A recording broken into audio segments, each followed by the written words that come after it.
누가복음 13장 1절부터 21절까지 말씀입니다. 13장 1절. 그때 마침 두어 사람이 와서 빌라도가 어떤 갈릴리 사람들의 피를 그들의 제물에 섞은 일로 예수께 아뢰니 대답하여 이르시되 너희는 이 갈릴리 사람들이 이같이 해 받음으로 다른 모든 갈릴리 사람보다 죄가 더 있는 줄 아느냐. 너희에게 이르노니 아니라 너희도 만일 회개하지 아니하면 다 이와 같이 망하리라. 또 실로암에서 망대가 무너져 치어 죽은 18사람이 예루살렘에 거한 다른 모든 사람보다 죄가 더 있는 줄 아느냐. 너에게 이르노니 아니라 너희도 만일 회개하지 아니하면 다 이와 같이 망하리라.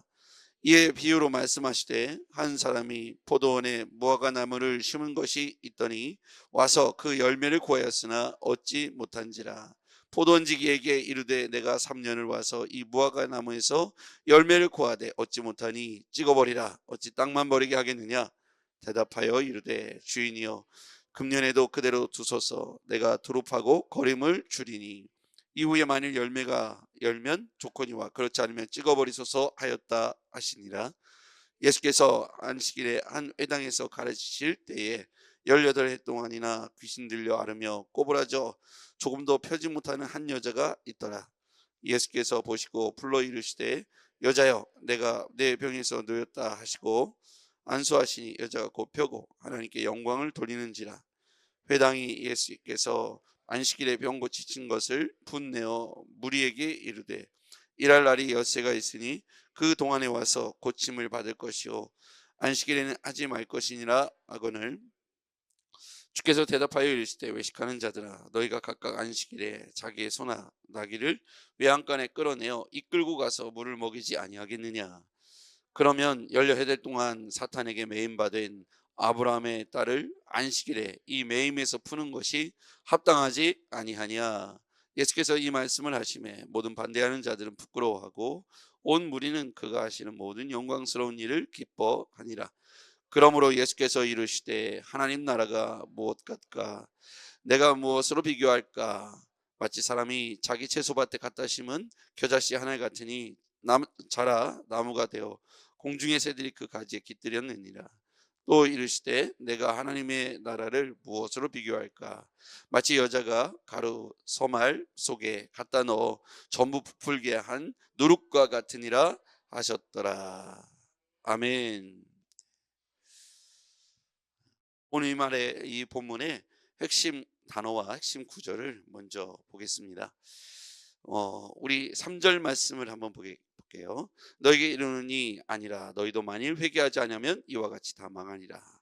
이게 핵심 구절이 되겠죠. 만일 회개하지 아니하면 다 이와 같이 망하리라.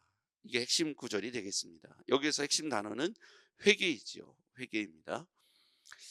자, 그다음에 4절에 보면 실로암에서 망대가 무너져 치어 죽은 18사람이 나오죠. 이 18사람에 대해서 뭐라고 얘기합니까? 이들이 더 죄가 많느냐? 그렇지 않다는 거죠. 5절에 보니까 너희에게 이르노니 아니라 너희도 만일 회개하지 아니하면 다 이와 같이 망할 것이다. 반복하고 있습니다. 회개하지 않으면 다 이와 같이 망할 것이다. 18사람이 망대에 치여서 무너진 망대에 치여서 죽게 되었습니다. 그 18사람이 나왔는데 이 18사람이 다 죄가 너희들보다 모든 사람보다 더 많은 줄 아느냐? 아니다. 너희들도 만일 이와 같이 회개하지 않으면 망할 것이다. 위의 얘기가 반복되고 있어요. 같은 얘기죠. 그 다음에 10절, 11절에 보면요. 18해 동안 8해 동안 귀신 들려 앓으며 꼬부라져 조금도 펴지 못하는 한 여자가 있습니다. 여기도 보면 18해라고 돼 있죠. 위에도 보면 18명이라고 돼 있죠. 그렇죠? 의도적으로 이 일을 비유로 또는 한 사건으로 묶어서 설명하고 있다는 것을 알 수가 있어요.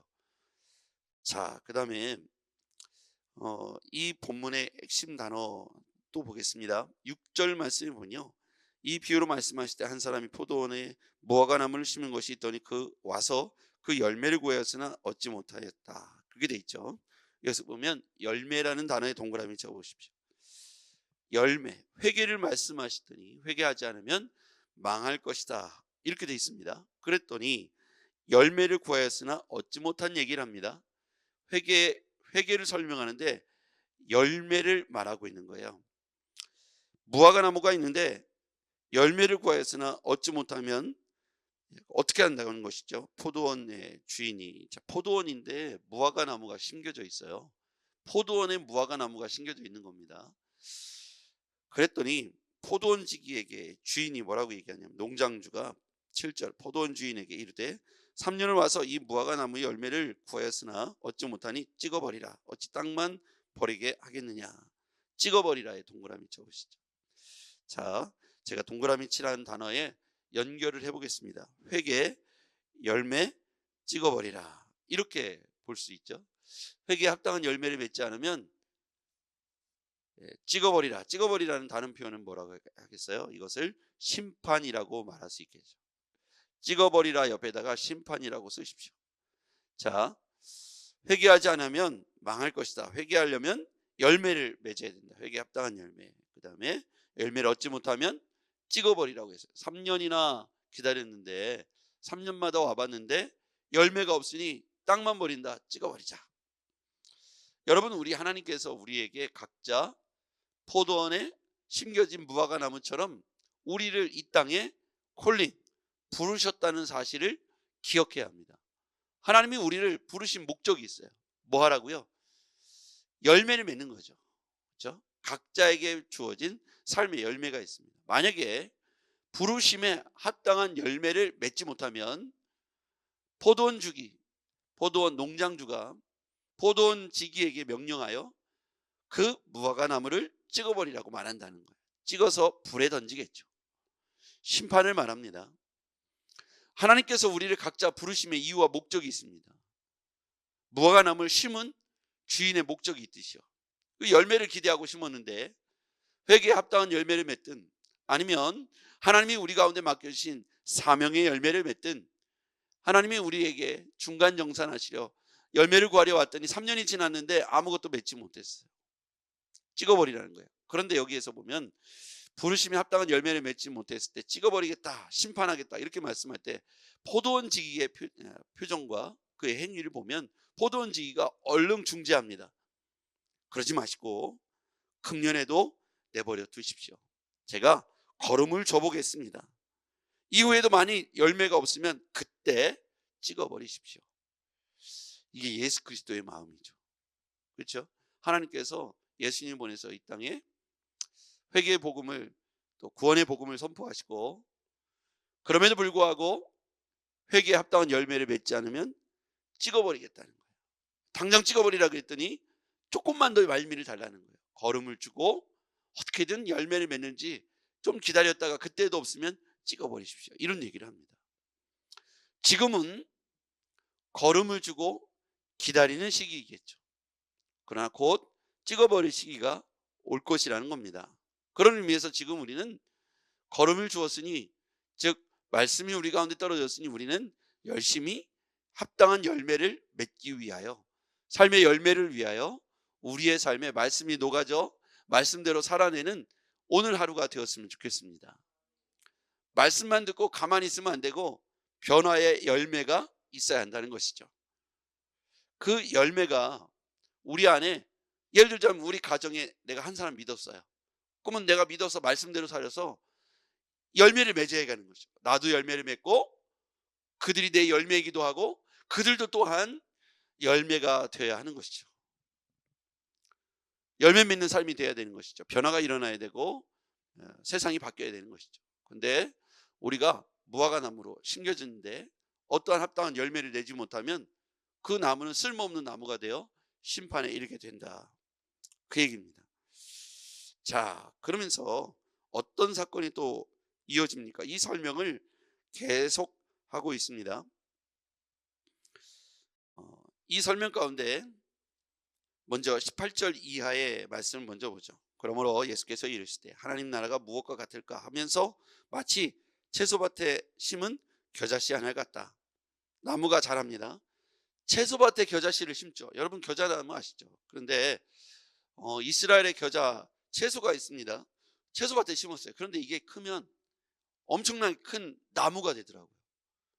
큰 나무가 제 키의 2배, 3배까지 큰 나무가 되는데 엄청난 가지를 뻗쳐요. 거기 보면 겨자씨 열매가 붙어 있어요. 보면 굉장히 작죠. 가지가 굉장히 무성합니다. 채소밭에 심은 나무가 무성하게 돼요. 큰 나무가 돼요. 그럼 거기에 새들이 와서 깃드는데, 공중에 새들이 와서 그 많은 가지에 깃든다고 했어요. 그 다음에 두 번째 얘기를 하는데, 하나님 나라를 또 무엇으로 비유할까? 마치 21절 여자가 가루 서말 속에 넣어 전부 부풀게 한 누룩과 같다. 누룩의 양은 굉장히 소량이죠. 그런데 가루 서말을 전부 부풀게 해요. 이 말의 핵심은 뭡니까? 여기서도 역시 한 사람의 변화와 열매를 말하겠죠. 작은 한 영혼이 떨어져서 심겨져서 아주 작은 겨자씨 하나가 큰 나무를 이루고 많은 새들이 그 가지에서 깃들여 쉬물었죠. 누룩과 같아서 가루 서말 전체를 부풀게 합니다. 여러분, 우리가 믿음으로 제대로 변화되고 말씀을 제대로 이해하고 말씀으로 제대로 합당한 열매를 맺으면 내 주변이 변화가 일어나기 시작해요. 나 한 사람으로 인해서 작은 겨자씨 하나가 큰 영향력 있는 큰 나무가 되고 많은 새들이 와서 깃든다고 했잖아요. 작은 나의 변화가 가루 서말 전체를 부풀게 하는 거예요. 회개에 합당한 열매, 열매라고 하는 단어를 이렇게 확장한 거예요. 우리가 말씀대로 제대로 살면 내 회사가 변화돼야 되고, 내가 말씀대로 제대로 살면 내 가정과 가문이 변화돼야 되고, 내가 말씀대로 제대로 변화되면 교회가 변화되고 들썩여야 맞다는 것이죠. 이제 저희 시골교회에서 제가 성령을 받고 나니까 교회가 갑자기 변화된 거예요. 엄청난 부흥이 일어나고 기도 운동이 일어나고 전도 운동이 일어났습니다. 아이 하나가 변화되니까 교회가 그렇게 기도하는 거예요. 제가 이제 예수 믿고 예수를 제대로 믿었잖아요. 성령이 오셔가지고 고등학교 1학년 때. 그래서 5사람이 기도하기 시작했어요. 그리고 전도하기 시작했어요. 저와 함께 2사람이 시작했고, 저녁에 모임이 5사람으로 늘어났고, 그 기도 모임이 토요일 날 학생부 모임으로 늘어났고, 그 모임이 교회 예배에 영향을 미쳐서 저녁 예배, 매일 저녁 예배, 철야 예배 사람들이 모이기 시작했고, 그들이 모여서 전도하기 시작했고, 교회가 꽉 차기 시작했습니다. 한 사람의 변화가 그걸 가능케 하는 것이죠. 우리 교회에서도 그 한 누룩이, 그 한 겨자씨가 내가 되겠습니다. 내가 우리 가문을 바꾸겠습니다. 민족을 바꾸겠습니다. 교회를 바꾸겠습니다. 한 사람의 누룩이 가루 서말을 부풀게 하는 거예요. 겨자씨 하나가 수많은 새들을 깃들게 하는 거예요. 하나님 나라는 그렇다고 비유로 말씀하신 거예요. 우리 민족에 서양의 선교사가 한 명이 대동강변에 성경책을 하나 들고 들어왔을 때 서양 귀신 들어왔다고 포졸들이 나와서 칼로 목 베었어요. 대동강변에서. 그 물이 대동강물을 흘렸어요. 그러면 어떻게 됐을까요? 그 피 흘림의 발자취가 오늘 한국 교회를 이렇게 부흥케 한 것이고, 그 손에 들고 있던 서양말로 쓰여진 성경, 알지도 못하는 그 성경이 그들 조선을 변화시켰다는 거예요. 겨자씨 하나가 나라를 변화시킵니다. 여러분, 한 사람의 변화는 작고 미약한 것 같지만 한 사람이 가루 서말을 부풀게 하는 누룩인 것을 우리는 깨달아야 합니다. 내 하나 갖고 뭐 하겠는가 아닌데, 아니죠. 내 하나가 변화되고 내 하나가 기도하고 말씀으로 바로 서면 내 아내, 내 남편, 내 자녀, 내 친구, 내 이웃이 변화되고 은혜 받고 세워지기 시작하죠. 그들과 함께 민족을 바꿀 수 있고 세계와 열방을 바꿔나갈 수 있습니다. 전 세계에서 선교사를 단임 민족 구성원당 가장 많이 파송하는 나라가 그 중에 하나가 우리나라예요. 거슬러 올라가면 대동강변에서 피 흘렸던 한 선교사에 의해, 그 선교사의 그 피 흘림의 발자취를 우리는 기억해야 합니다. 한 사람은 미약하지만 전 세계에서 가장 많은 선교사를 파송하는 복음주의 국가로 우리나라가 성장했다는 사실을 기억해야 돼요. 이런 모든 일들이 누룩의 비유와 겨자씨 하나의 비유로 설명이 가능하다는 것이죠. 그 다음에 중간에 일어난 한 사건이 있었습니다. 예수님께서 안식일에 회당에 가셔서 18대 동안 귀신 들린 사람을 고쳐주죠. 10절, 11절. 그랬더니 안식일에 이 유대인들이 왜 이런 일을 했느냐라고 비난하고 나섭니다. 근데 예수님께서 비유로 다시 말씀하시죠. 15절. 주께서 대답하여 이르시되 외식하는 자들아 너희가 각각 안식일에 자기의 소나 나귀에 외양간에서 풀어내어 이끌고 가서 물을 먹이지 않느냐. 그러면 18일 동안 사탄에게 매임받은 이 아브라함의 딸을 안식일에 이 매임에서 푸는 것이 합당하지 아니하냐. 여기서 키워드는 매임받은 것 그리고 푸는 것이죠. 매임받은 것 푸는 것이죠. 16절에요. 그렇게 되어 있습니다. 예수께서 이 땅에 오셔서 매어 있는 자를 풀어넣어 자유케 하셨습니다. 오늘 우리가 예수를 만난다는 것은 묶여있는 죄악의 사슬에서 매임받았던 우리의 인생이 가문이 우리 민족이 풀려나고 자유케 되는 것을 의미하는 것이죠. 오늘 우리가 하나님 말씀 안에서 매임받은 것으로부터 자유케 되는 구원의 역사가 오늘 우리의 삶 가운데 우리의 사역의 삶의 현장 가운데 나타나길 주의 이름으로 축복합니다. 기도하겠습니다. 전능하신 아버지 하나님, 오늘 주님 우리가 주의 말씀으로 회개에 합당한 열매를 맺어 찍어버리는 심판대에서 오히려 우리는 칭찬을 얻고 영생을 얻게 하옵소서. 예수님의 이름으로 기도했습니다. 아멘.